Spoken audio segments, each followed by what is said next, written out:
Hi hello எல்லோரும் எப்படி இருக்கீங்க? வீடியோக்குள்ளே போகலாம் வாங்க. அடுத்த சீனே பார்த்தீங்கன்னா நம்ம ஹீரோயினோட அம்மாவும் வந்து காரில் வந்து போயிட்டுருக்காங்க. ஏன்னா நம்ம ஹீரோ வந்து சொன்னார்ல ஹாஸ்பிட்டலில் கொண்டு போய் விட்டுறேன் அப்படின்னு சொல்லி ஹாஸ்பிட்டலில் கொண்டு போய் விட போகும்போது அப்போது வந்து அவங்க அம்மா வந்து தலையை சரி பண்ணிகிட்டு இருக்கும்போது இந்த கை வந்து இங்கே கட்டாயிருக்கு. இந்த கைக்கிட்ட வந்து இந்த நரம்பு கட்டான மாதிரி கட்டானதை பார்த்த உடனே நம்ம ஹீரோவுக்கு வந்து இந்த பழைய சில விஷயங்கள் வந்து ஞாபகம் வருது. அவரோட பாஸ்டில் நடந்த சில விஷயங்கள் வந்து அப்போ வந்து அவருக்கே வந்து சொல்லிக்கிறார், அம்மா நீங்கள் கூடிய சீக்கிரமே வந்து ஃப்ரீ ஆகிடுவீங்க அந்த ஆள்கிட்ட இருந்து, எனக்கு உள்ள வழி தெரியல அப்படின்னு சொல்லி இந்த இந்த விஷயத்தை நான் பண்ணால் தான் நீங்கள் வந்து சந்தோஷமாக இருப்பீங்க அப்படின்னு சொல்லி யோசிச்சுட்டு அப்படியே வந்து காரை ஓட்டிகிட்டு போயிட்டுருக்காரு நம்ம ஹீரோ. அடுத்த சீனே பார்த்தா நம்ம அந்த பொண்ணு சொல்கிறாங்க, அந்த சேர்மன் கூட இருந்துச்சுல அந்த பொண்ணு வந்து காட்டுறாங்க. அந்த பொண்ணு வந்து ஆஃபீஸ்க்கு போயிட்டுருக்கு. ஆஃபீஸ்க்கு போயிட்டுருக்கும்போது ஒரு விஷயத்த வந்து பார்க்குறாங்க. என்னென்னா ஒரு லேடி வந்து இந்த மாதிரி ஒருத்தர்கிட்ட வந்து இந்த வேலை விஷயமா பேசிகிட்டு இருக்காங்க. என்னென்னா இந்த வேலைக்கு வந்து அனுபவம் கண்டிப்பாக வேணும், அந்த மாதிரி அனுபவம் உங்ககிட்ட எதுவுமே கிடையாது அப்படின்னு சொல்லி அந்த ஆள் வந்து அந்த லேடி கிட்ட சொல்லிட்டு இருக்காரு. அப்போது வந்து நீ வந்து என் ரெஸ்யூமை பாருன்னு சொல்லிட்டு இருக்கும்போது இந்த ரெஸ்யூமில் அவங்க ஒவ்வொரு மாதம் தான் அந்த இடத்துல ஒர்க் பண்ணியிருக்காங்க. அதாவது ஒரு மாதம் இங்கே 2 மாதம் அங்கே அப்படி இப்படின்னு சொல்லி ஒர்க் பண்ணிகிட்ருக்காங்க. ரீசன் என்னென்னா அவங்க மேரிட் ஆனவங்க, ஸோ சைல்டு இருக்கும். ஸோ இந்த ரீசன்ஸ்க்காகலாம் வந்து அந்த வேலையை வந்து அப்பப்போ அவங்க வந்து விட்டுட்ருக்காங்க. ஸோ இதை வந்து கரெக்டாக அந்த பொண்ணும் வந்து நோட் பண்ணிடுது.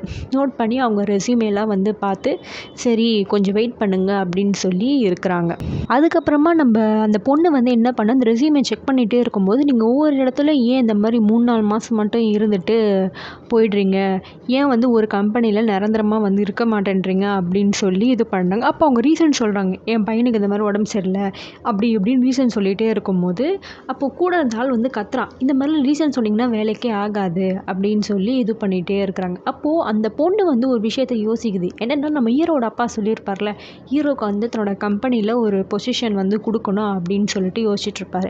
கரெக்டாக இவனை எப்படியாவது நம்ம கீழே கொண்டு வந்துட்டா நமக்கு ஒரு இது இருக்கும் அப்படின்னு சொல்லி யோசிச்சுட்டே இருக்கும்போது அந்த லேடி வந்து என்ன சொல்வாள், ஏன் இந்த மாதிரி உங்கள் கம்பெனி ஒரு பேபி ப்ராடக்ட் கம்பெனி தானே, ஏன் நீங்கள் வந்து எங்களை மாதிரி ஆளுங்களுக்கு வேலை கொடுக்க மாட்டேன்றீங்க அப்படின்னு சொல்லி வந்து கேட்டுகிட்டே இருக்கும்போது நம்ம அந்த பொண்ணு வந்து என்ன பண்ணும், இதே ஒரு ஐடியா வச்சுக்கோம். என்ன நம்ம ஹீரோ வந்து அந்த கம்பெனிக்குள்ளே வந்து அவர் கெட்ட பேர் ஆயிடுச்சுன்னா அது ஹீரோட அப்பா என்ன பண்ணுவார், மொத்தமாக அவனை கீழே தள்ளி விட்டுருவார். ஸோ இதை பிளானாக வச்சு என்ன பண்ணுறாங்கன்னா பேபி ப்ராடக்ட்ஸ்க்கு முக்கியமாக அம்மாக்கள் குழந்தைங்களுக்கு இந்த விஷயத்தை பற்றி நல்லாவே தெரியும். ஸோ அதனால் வேலை பார்க்குறவங்க வந்து 6 வயசுக்கு கீழே இருக்கிற பசங்களோடு இருக்கணும், அதுதான் வந்து கண்டிஷன். அதாவது கல்யாணமானவங்களாக இருக்கணும் இந்த வேலைக்கு, ப்ளஸ் குழந்தையும் இருக்கணும் அப்படின்னு சொல்லி ஒரு கண்டிஷனோடு போட்டு அந்த வேலைக்கு வந்து சில ஆட்களை வேணும்னு சொல்லிட்டு இது பண்ணாங்க. ஏன்னா நம்ம ஹீரோ வந்து இதில் வந்து இன்சார்ஜாக போடணுன்னு அவங்களோட பிளான்.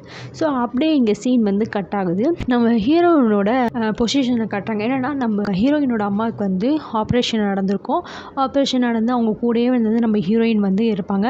அப்போ வந்து 2 பேர் பேசிகிட்டு இருப்பாங்க, நான் இவ்வளோ கஷ்டப்படுத்துகிறேன், உன்னை டார்ச்சர் பண்ணுறேன், என்னை மன்னிச்சிருமா அப்படின்னு சொல்லி ரொம்ப வந்து வருத்தப்படுறாங்க. அப்போது வந்து நீ ஏம்மா சாரிலாம் சொல்கிற, ஒரு பொண்ணாக உன்னை பார்த்துக்க வேண்டியது என்னோட இது, நீ அதை பற்றிலாம் கவலைப்படாத, நான் பார்த்துக்கிறேன் செஞ்சுக்கிறேன் அப்படின்னு சொல்லி நம்ம ஹீரோயின் வந்து அவங்க அம்மா வந்து சமாதானப்படுத்திக்கிறாங்க. நம்ம எல்லாமே பார்த்துக்கலாமா, நீ என்னை நம்பு, என்னை மட்டும் நம்பு, அது போதும் அப்படின்னு சொல்லி நம்ம ஹீரோயின் வந்து அழுதுகிட்டே வந்து அங்கே அவங்க அம்மாவை சமாதானப்படுத்திட்டு இருக்காங்க. ஆனால் அப்போது வந்து பார்த்திங்கன்னா ஹீரோனோட அம்மா வந்து அழுதுகிட்டே இருக்காங்க, நீ ஏம்மா அழற, உன் பொண்ணு நான் இருக்கேன்னு சொல்லி சமாதானப்படுத்திக்கிட்டே இருக்காங்க. அப்படியே வந்து நம்ம ஹீரோ செகண்ட் லீடு ஹீரோ வந்து 2 பேரும் வெளில தான் இருக்கிறாங்க. என்னென்னா நம்ம செகண்ட் லீட் ஹீரோ தான் அவங்க அம்மாவை காப்பாற்றிருப்பாங்க, ஸோ சேவ் பண்ணியிருப்பாங்க, அதுக்கெல்லாம் தேங்க்ஸ் சொல்கிறாங்க.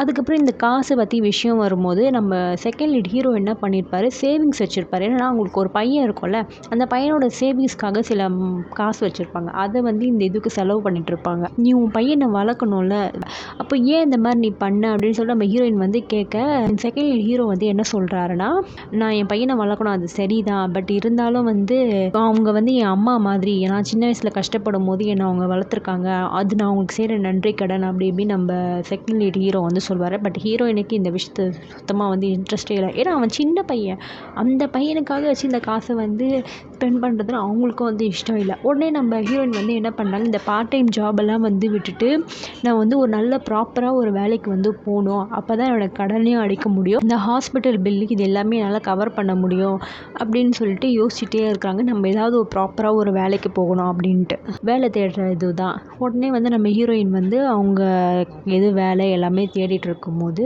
அவங்களுக்கு ஏற்ற மாதிரி வேலை கிடைக்கலன்றதுல இவங்களுக்கு எக்ஸ்பீரியன்ஸ் கம்மி.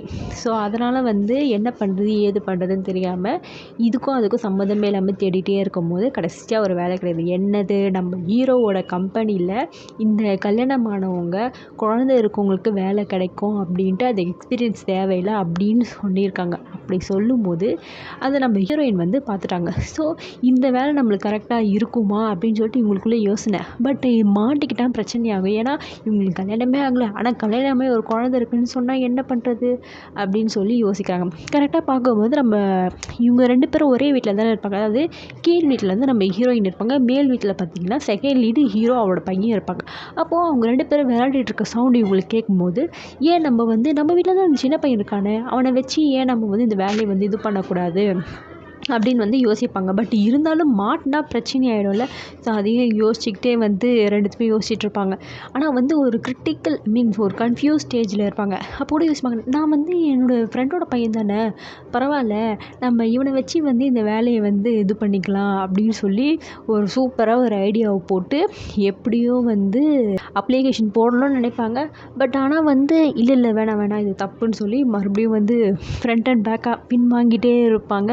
நான் வந்து பொய் சொல்கிறேன், இதெல்லாம் வந்து திருட்டு பசங்க தான் பண்ணுவாங்க அப்படி இப்படின்னு அவங்களுக்குள்ளேயே புலம்பிக்கிட்டே இருக்கிறாங்க. பட் இருந்தாலும் அவங்களுக்கு வேறு வழி கிடையாது. ஏன்னா இந்த வேலையில் வந்து அனுபவம் கிடையாது.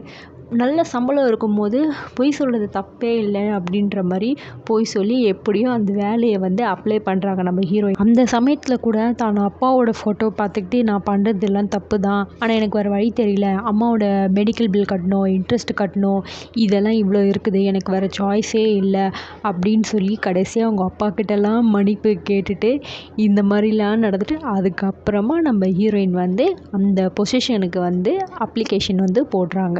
என்னென்னு இவங்களுக்கு கல்யாணம் ஆகிடுச்சு, இவங்களுக்கு ஒரு பையன் இருக்கான்னு சொல்லி அந்த அப்ளிகேஷனை வந்து சப்மிட்டும் பண்ணிடுறாங்க. எப்பவுமே வந்து என்ன ஆகும், இந்த மாதிரி அப்ளிகேஷன்ஸ் இவ்வளோ வரும்போது அந்த கம்பெனியில் பார்ப்பாங்க. கம்பெனியில் யார் இந்த வேலையை பார்க்குறது, அந்த சேர்மனோட பொண்ணு. அந்த பொண்ணு தான் வந்து இந்த அப்ளிகேஷன்ஸ் எல்லாமே பார்க்குது. இந்த மாதிரி இதெல்லாம் வந்து ஒரு வேலை பொழப்பு அப்படின்னு சொல்லிட்டு மனசில் வச்சுக்கிட்டே வருது. கரெக்டாக அப்போ நம்ம ஹீரோ வந்து வந்துடுறாரு. நீ வந்து கம்பெனிக்கு வந்துட்டு ரொம்ப சந்தோஷமாக இருக்குது, எனக்கு ரொம்ப இதுவாக இருக்குது அப்படி இப்படின்னு சொல்லி சும்மா அவரை வந்து இது பண்ணிகிட்டு இருக்காங்க. அப்போ நம்ம ஹீரோவா இல்லை சுத்தமாக இன்ட்ரெஸ்ட்டே கிடையாது இந்த பேபி ப்ராடக்ட்ஸ் அது இதுன்ட்டு, நீ வேறு ஏதாவது டீமில் ஜாயின் பண்ணுறியான்னு சொல்லிட்டு அந்த டாக்டர் வந்து அந்த நம்ம ஹீரோ கிட்ட கேட்குறாரு. அதில் எனக்கு தேவை கிடையாது அப்படின்னு சொல்லி இது பண்ணுறாரு. அது மட்டும் இல்லை, இப்போ வந்து இன்டர்வியூ வந்து நடக்க போகுது அப்படின்றாரு. இந்த டிஎஃப் டீமு அதை பற்றிலாம் வந்து பேசுங்க. டிஎஃப் டீம் அப்படின்னா இந்த குரூப் ஆஃப் மதர்ஸை வந்து நம்மளை இன்க்ளூட் பண்ண போகிறோம்.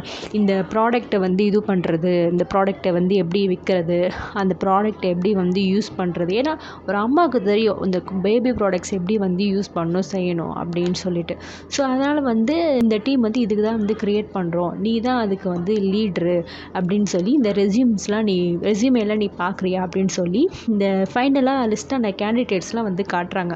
அதில் கரெக்டாக ஹீரோயினோட ரெஸ்யூமேவும் அங்கே இருக்குது. பட் நம்ம ஹீரோ வந்து அதை வந்து பார்க்கல. ஏன்னா அவருக்கு இதில் பெருசாக இன்ட்ரெஸ்ட் இல்லை. தான் அப்பா அம்மா சொன்னது தான், நம்ம அப்பா சொன்னதுனால தான் இந்த விஷயத்துக்கு நம்ம வரோம்னு சொல்லிட்டு அப்படியே வந்து அமைதியாக வந்து பார்த்துக்கிட்டே இருக்கார். கொஞ்சம் அப்படியே வந்து நம்ம ஹீரோயினோட ரெஸ்யூமேவும் பார்க்குறதுக்கு சான்ஸ் இருக்குது. பட் அப்படியே அதை வந்து விட்டுறாரு. அங்கே நீ என்ன வேணால் பண்ணிக்கோ செஞ்சுக்கோன்னு சொல்லிட்டு அந்த ரெஸ்யூம் லிஸ்ட்லாம் வந்து அந்த பொண்ணுக்கிட்டே வந்து கொடுத்துட்றாரு. அப்போ அந்த பொண்ணு வந்து சொல்லுது, நீ தான் வந்து இங்கே இருக்கணும் அப்படி இப்படின்றாங்க. பட் ஹீரோ அதெல்லாம் கொஞ்சம் கூட கண்டுக்காமல் வந்து இருக்கார். இங்கே அடுத்த சீனே பார்த்திங்கன்னா இந்த லிஸ்ட்டான கேண்டிடேட்ஸ் இருக்காங்களா ஃபைனல் லிஸ்ட்டு, அதில் இருக்க எல்லா கேண்டிடேட்ஸும் வந்து வரிசையாக வந்து இன்டர்வியூ நடந்துக்கிட்டே இருக்குது. இன்டர்வியூலேருந்து அவங்களோட எக்ஸ்பீரியன்ஸ் எல்லாம் சொல்கிறாங்க. எனக்கு கல்யாணம் ஆகிடுச்சு, எனக்கு குழந்தை இருக்குது, அதுக்கப்புறம் இந்த மாதிரி நான் பேபி ப்ராடக்ட்ஸ் யூஸ் பண்ணியிருக்கேன் அப்படி இப்படின்னு சொல்லி இப்படிலாம் பேசியிருக்கும்போது நம்ம ஹீரோவை வந்து காட்டாங்க. நம்ம ஹீரோவுக்கா இல்லை சுத்தமாக இன்ட்ரெஸ்டே இல்லை. அப்போ வந்து இந்த நம்ம ஹீரோயின் கொடுத்தாங்களோ ஒரு லக்குக்காக ஒரு இது, அதை வரைஞ்சிக்கிட்டு அதை பார்த்துக்கிட்டே அப்படியே இருக்கிறாரு. அவங்களும் ஒரு பக்கம் வந்து இந்த இன்டர்வியூ வந்து போயிட்டே இருக்குது. கடைசியாக பார்த்தீங்கன்னா நம்ம ஹீரோயினை வந்து காட்டுறாங்க. நம்ம ஹீரோயினாக ரொம்ப டென்ஷனாக இருக்கிறாங்க. எப்படியாவது நம்மளுக்கு இந்த வேலையும் கிடைக்கணும், நம்ம எதுவும் சொதப்பக்கூடாது செய்யக்கூடாதுன்னு ரொம்ப வந்து டென்ஷன் ஆகிட்டாங்க. நம்ம ஹீரோயோட டேர்னும் வந்து கரெக்டாக வந்து வருது. கரெக்டாக நம்ம ஹீரோவும் அந்த ரெஸ்யூமே ரெஸ்யூமேலாம் பார்த்துக்கிட்டே இருக்கிறாரு. நம்ம ஹீரோவும் ஒரு பக்கம் ரெஸ்யூமே பார்க்குறாரு. பட் சுத்தமாக இன்ட்ரெஸ்ட்டே இல்லாத மாதிரி பார்த்துட்டே இருக்கும்போது நம்ம ஹீரோயினோட பேரை சொல்லி கூப்பிட்றாங்க. நம்ம ஹீரோயினும் கரெக்டாக வந்து உள்ளே வந்து என்ட்ரு ஆகுறாரு. என்ட்ரு ஆகும்போது நம்ம ஹீரோ ஆனால் பார்க்கல, தலையில் நிமிர்ந்தெல்லாம் பார்க்கல. நம்ம ஹீரோயினும் வந்து உள்ளே அவங்கள வந்து செல்ஃப் இன்ட்ரோ கொடுத்துட்றாங்க. இந்த மாதிரி என்னோட பேர் கோதாரி அப்படின்ற மாதிரி இன்ட்ரோ கொடுக்கும்போது அப்போ தான் நம்ம ஹீரோக்கு வந்து ஸ்ட்ரைக் ஆகுது. இந்த பேரை எங்கேயோ கேட்டிருக்கோமே அப்படின்னு சொல்லி நிமிர்ந்து பார்க்குறாரு. கரெக்டாக வந்து நம்ம ஹீரோயின் வந்து எதிர்க்க நிற்கிறாங்க. என்னடா இத்தனை நாளாக நம்ம தேடிட்டு இருந்தவங்க கடைசியாக நம்ம நேரில் வந்துட்டாங்களேன்னு சொல்லிட்டு நம்ம ஹீரோவுக்கு வந்து சந்தோஷம்னு சொல்லிட முடியாது, ஒரு மாதிரி அதிர்ச்சியாக வந்து அவங்கள அப்படியே பார்க்குறேன். நம்ம ஹீரோயினுக்கா இங்கே அதை விட அதிர்ச்சி. ஏன்னா இவங்க வந்து இங்கே என்ன சொல்லி வேலை செஞ்சுருக்காங்க, தனக்கு கல்யாணம் ஆகிடுச்சு, ஒரு குழந்தை இருக்குது அப்படின்றத சொல்லி. ஸோ 2 பேருமே அட் டைம் பார்க்குறாங்க. அதோட இந்த எபிசோட் முடியுது. அதுக்கப்புறம் என்ன ஆச்சுன்னா கூடி சீக்கிரமே வந்து அப்லோட் பண்ணுறேன். பை.